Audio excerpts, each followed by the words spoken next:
Hello दोस्तों, कैसे हो आप सभी लोग। उम्मीद करता हूँ सब खैरियत से होंगे। तो चलिए पहले अपडेट के बारे में बात करते हैं। पाकिस्तान और बांग्लादेश के मैच के दौरान एक चैनल पर कॉलर ने लाइव इंसल्ट की उन सब तजिया निगार की। मुझे तो काफी फनी लगा। आप ये पहले क्लिप देखें। अब्दुल्ला साहब बताइएगा, आपको नजर आ रहा है कि पाकिस्तान की बैटिंग को मुश्किल में है?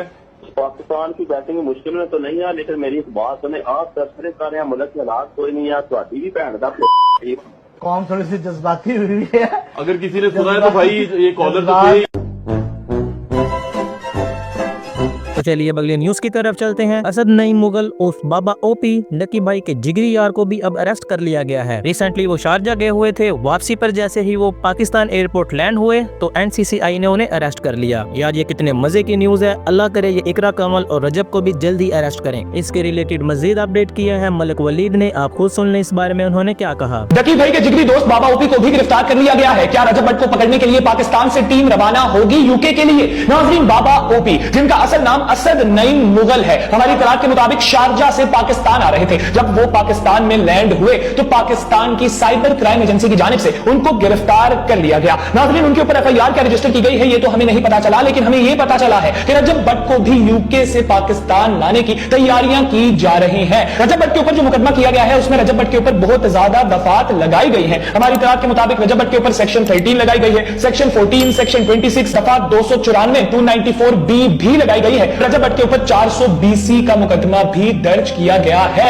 नाज़रीन, रजब भट्ट के अलावा हमारी तलाक के मुताबिक इकरा कमल को भी गिरफ्तार करने की तैयारियां की जा रही हैं, लेकिन इकरा कमल का अभी कुछ दिन पहले बच्चा पैदा हुआ है तो थोड़ा मुश्किल है इकरा कमल को गिरफ्तार करना। खैर नाज़रीन, पाकिस्तान के कंटेंट क्रिएटर हुरैरा से रिलेटेड भी खबरें सामने आ रही हैं कि उनके खिलाफ भी मुकदमा दर्ज कर लिया गया है। बहुत जल्द उन्हें भी गिरफ्तार कर लिया जाएगा। अनस अली के खिलाफ भी मुकदमा दर्ज कर लिया गया है और उनको भी बहुत जल्द गिरफ्तार कर लिया जाएगा। नाज़रीन, बाबा ओपी जो डक्की भाई के हक में आवाज उठा रहे थे, डक्की भाई के लिए बोल रहे थे कि डक्की भाई को रिहा कर दिया जाए जेल से, ये खुद शारजा में मौजूद थे। जब शारजा से पाकिस्तान पहुंचे तो गिरफ्तार कर लिया गया। आप लोग इसके ऊपर क्या राय रखते हैं कि और किस किस यूट्यूबर या कंटेंट क्रिएटर को गिरफ्तार करना चाहिए? और एक और गुड न्यूज ये भी है कि एनसीसीआई की तरफ से इकरा कमल को भी अरेस्ट करने का फैसला कर लिया गया है। इंशाल्लाह ये भी जल्द ही कोर्ट कचहरी में नजर आएगी। चलिए अगली न्यूज की तरफ चलते हैं तो बात करेंगे हारिस रऊफ के बारे में। जैसा कि आपको पता है कि पाकिस्तान इंडिया से फाइनल हार चुका है। वैसे तो पूरी टीम को क्रिटिसाइज किया जा रहा है उनकी परफॉर्मेंस को लेकर, लेकिन हारिस रऊफ को बहुत ज्यादा हेट मिल रही है कि उन्हें लास्ट ओवर नहीं देना चाहिए था। जब पता है उसे स्कोर पड़ रही है तो लास्ट ओवर क्यों दिया गया। इसी पर रिएक्ट किया है सैयद जिब्रान ने। उन्होंने कहा लानत है हारिस रऊफ पर और डबल लानत है उस पर जिसने इसे लास्ट ओवर दिया। अली जफर ने भी रिएक्ट किया है कि फेल टू अंडरस्टैंड कि क्यों हारिस रऊफ को वो ओवर दिया गया। इसके अलावा आकाश चोपड़ा ने भी ट्वीट किया है कि हारिस रऊफ को 3.4 ओवर में 50 रन पड़े हैं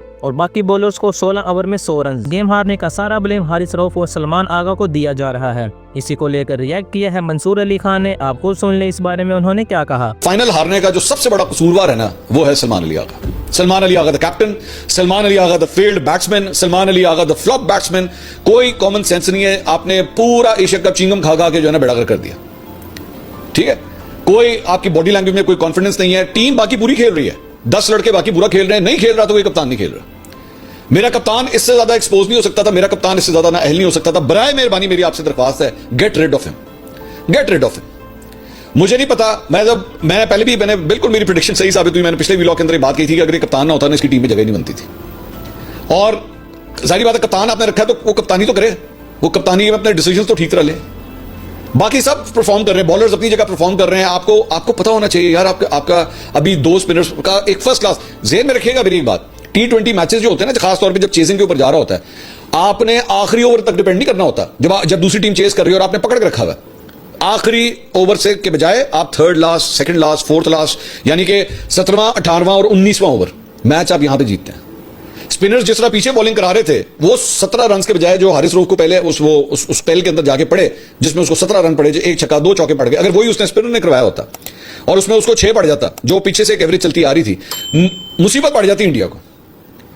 तो आपके बल्लेबाजों ने जब स्कोर करना था, आपने वहां पे मेरी नजर में कम से कम 35 से 40 रन कम आपने स्कोर किए। आपने ओवर ही पूरे नहीं खेले यार, आपने ओवर ही पूरे नहीं खेले। क्या खाक आपने T20 का फाइनल जीतना है आपने?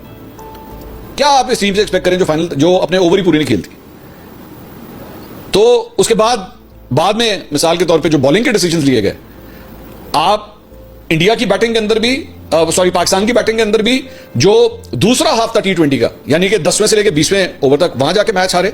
और जब आप बॉलिंग कराने आए, बॉलिंग आपकी फर्स्ट क्लास चल रही है, पहले 10 ओवर के अंदर आप जाके 10वें से लेके 20वें के अंदर जाके हार जाते हैं। ये है आपका बेड़ा गर्क कि अच्छा भला जो प्रेशर डेवलप हुआ है उसको यूं करके आपने खोल दिया। And who is to blame? It is only the captain. तो चलिए अगली न्यूज की तरफ चलते हैं तो बात करेंगे रशियन इन्फ्लुएंसर क्रिस्टीना के बारे में, जिनके इंस्टा पर 4,70,000 से ज्यादा फॉलोअर्स हैं। करंटली वो इंडिया में रह रही हैं। तो आज उन्होंने एक वीडियो अपलोड की है जिसमें उन्होंने बताया है कि इंडिया के कुछ गवर्नमेंट ऑफिसर्स ने उनके साथ बहुत बुरे तरीके से बिहेव किया है। उन्होंने बताया कि वो FFRO के ऑफिस गई थी, फॉरेन रीजनल रजिस्ट्रेशन ऑफिस, अपने वीजा को एक्सटेंड करवाने के लिए, लेकिन वहाँ के ऑफिसर्स उनसे बहुत ज्यादा मिसबिहेव कर रहे थे। उनकी वीडियो का छोटा सा क्लिप मैं आपको यहाँ प्ले करके दिखा देता हूँ, आपको सुन ले उन्होंने क्या कहा।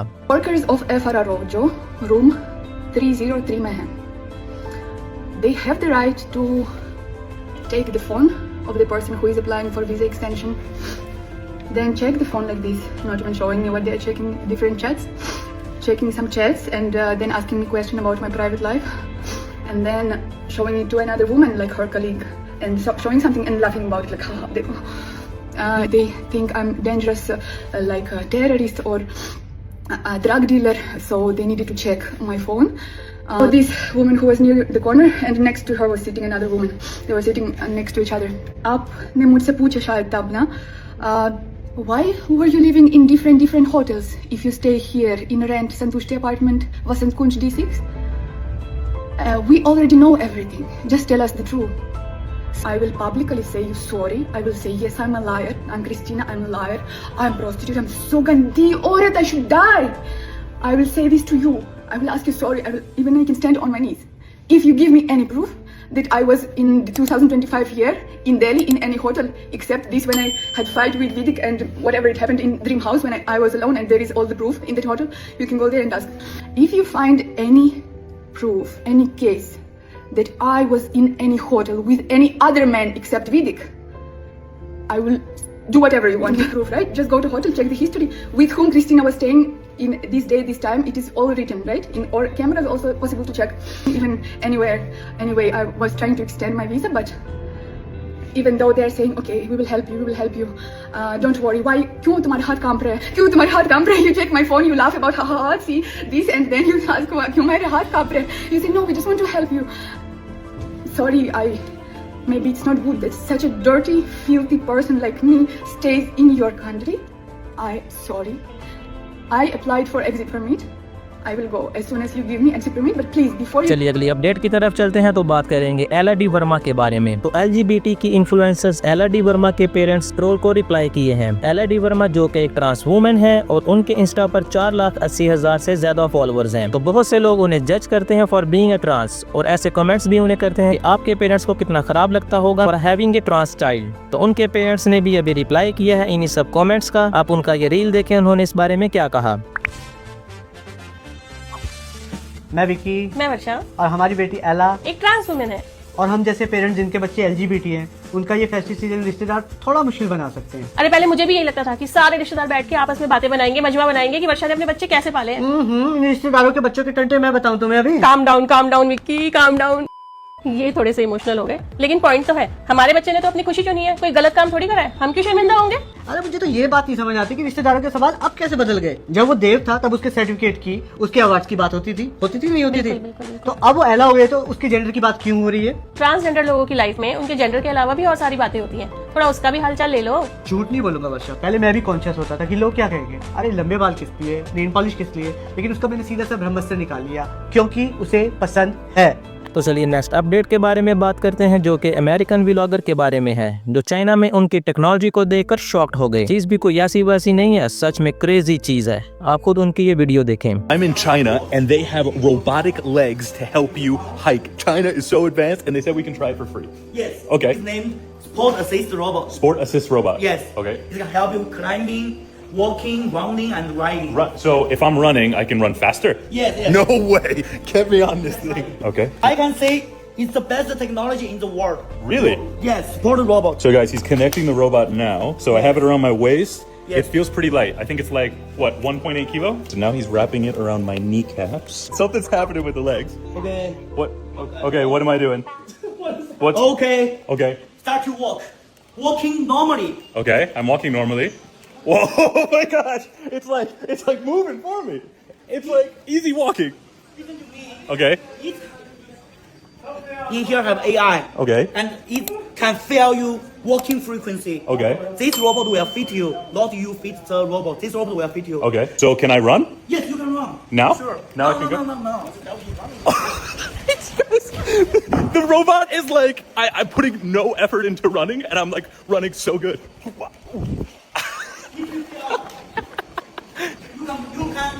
You can change the power. More Yeah, power or less can power. we put like maximum power? The max power? Yeah, max power. Are you sure? Yeah. I don't know if this is a good idea. Bro, how does it feel? This is the max power. Max power. Walking Okay. carefully. Okay. Can I run or no? Run? Guys, the robot wants to move by itself. Okay. Oh, it's moving for me. I'm not walking. I am not walking. This is literally the future. I'm running with a robot.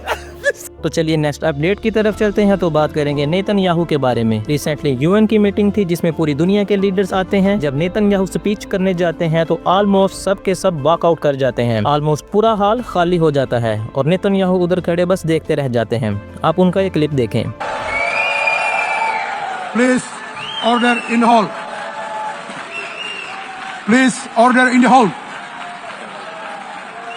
Please order in the hall.